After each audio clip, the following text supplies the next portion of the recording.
Hello students, today's topic is teeth and microbes of class 4.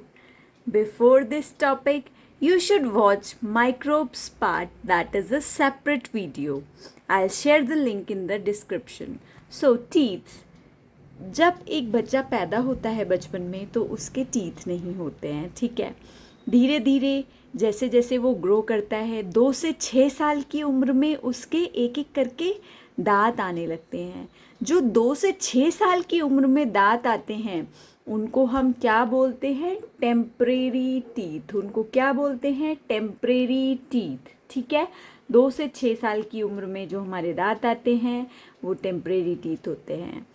फिर उसके बाद धीरे धीरे जब हमारे दांत, दूध वाले दांत टूट के और पक्के दांत आते हैं उनको बोलते हैं परमानेंट टीथ। Permanent teeth. मैं आपको दोनों टीथ का स्ट्रक्चर्स अभी बिल्कुल डिटेल में बताऊंगी। देखिए, जो हमारे टेम्परेरी टीथ हैं, टेम्परेरी टीथ है ये है।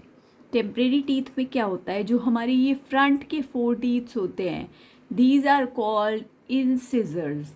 These are called incisors. इसको क्या बोलते हैं? इंसिजर्स।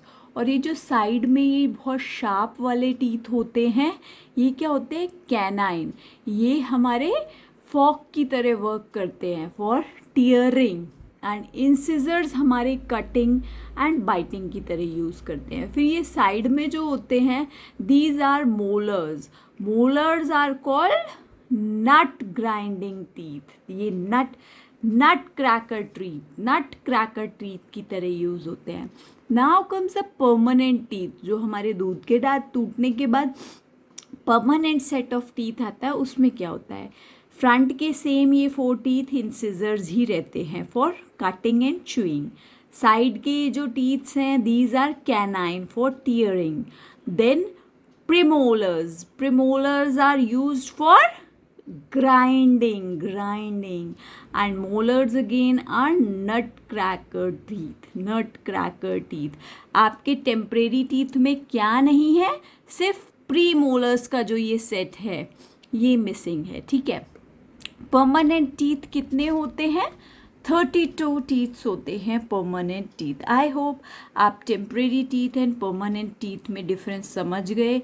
टेम्परेरी जो हमारी चाइल्डहुड में आते हैं दूध के दांत, और परमानेंट जो उसके बाद आता है वो fix set of teeth permanent होता है। परमानेंट में प्रीमोलर्स एक्स्ट्रा होते हैं, टेम्परेरी में प्रीमोलर्स नहीं होते हैं। चलिए अब देखते हैं structure of. Now see structure of a tooth. Structure of a tooth में क्या है?